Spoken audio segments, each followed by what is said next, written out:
Okay, so I'm gonna go the other way in English. So this is a plan I made of my land. Not that big, we're in the city, so, but there's lots of space for my veggies and my fruits.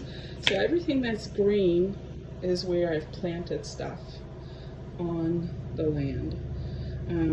There's a ravine in the back, and I do have some space here. I've thought about planting there too.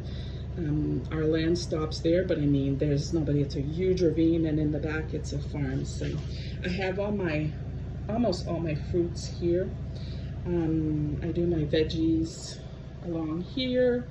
I have tables here, higher tables.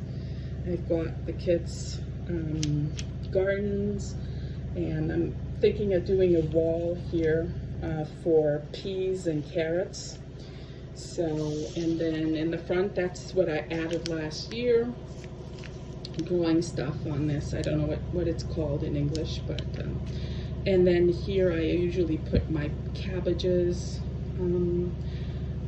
So yeah, so I'm thinking of adding over here for neighbors that want to grab maybe a couple of tomatoes for dinner, and thinking of doing a little section maybe for the drier, the vegetables that, anyways, I'll talk about it later, those that don't need as much water. So the other part of the organization would be maybe my seeds. So I do, let me push this, I do a container where it's everything that's gonna be seeded outside with the dates on it. I haven't organized it yet with the dates, but as soon as I get closer, I'll just put them so I'll know, you know, in April, this is what I sow. And then 1st of May, 7th of May, so I don't have to wonder, oh, what is it this week that I have to seed? So we can see that for inside, my yellow ones are inside. So this week it's time to plant for me because I'm in zone 5B.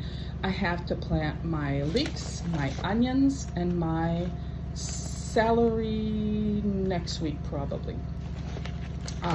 The rest, that's one of the very important things. You don't want your plants growing inside too much. You want them to grow some inside, but if you leave them too long, they won't produce as much vegetable as you want, or as much. So it's really important to respect the number of weeks inside. This one, those are my flowers that I'm interested in doing this year, so I'll have to figure out when I have to plant those, probably right now.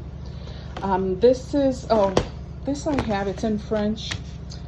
There must be something similar in English. It's a resume of, it's the best resume I ever saw. So it's from Les Jardins de l'Écoumène, and you have your vegetables, and then you can see, like, let's say celery, you have to plant them 2nd week of March, and then you have all the information as to when to transfer them outside, when to plant them inside, when to plant them outside. You have like all the information, how deep, how long it's going to take for you to see.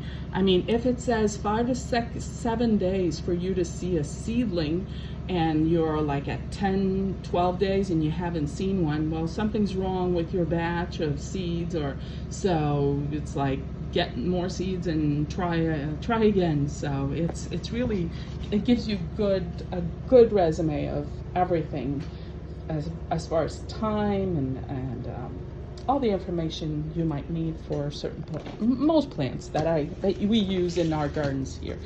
And this is my binder with all my information from, let's do it like that, from the years past. I've got 2 years in there, so I've got 2021 and 2020. After that, I get rid of it. So what I planted, was it outside, inside, when did I have to plant it, plant it? How long was it supposed to? So if I'm like, oh, what's happening with my cabbage? Okay, I gotta plant it. I've got, you know, I can do it between this date and this date. So that helps me to do my thing here. And then what does the temperature has to be? Do I have to put it on a heating mat or not? Or what temperature does the soil, if I'm planting it outside, how warm does the soil have to be for me to plant it? So I've got this information. I want to mention, I'm not going to say the company's name, but there they are. I like them for, like, last year I got blueberries, I got red currant. Anyways, they send you the stuff when you're supposed to plant it, when it's little trees. So I got all those right when it was time for me to plant them. So I like them for that. But I deal with mostly Quebec or Ottawa seed people. So what else do I have in here?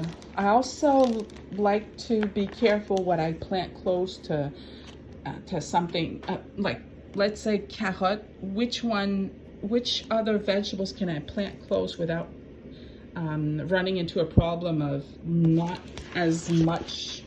Oh, I'm having trouble here. But some combinations are not necessarily good. If you, for example, plant carrots with mint, you're not going to get as many carrots as you would like to. So you're better to be careful what you plant close to the carrots. So I'm always careful with that, not to plant something that would make the number of vegetables I'm going to get be less than what I want it to be. Don't know if I'm clear in English, but anyways. So that's 2021. Anything else? I've got my plans of when I did my boxes, so I kept that in case I ever want to make more with all the indications. And I had a plan, so. And then I keep some of those if I want to. I should just write them down, I suppose, but I haven't yet. So that's pretty much how I organize for. You need to do that, I think, if you want a substantial garden. I mean, if you're planting 2-3 things, nobody needs to be organized like that. But when you're planting a lot of stuff, you definitely need to be organized. So that's it for today.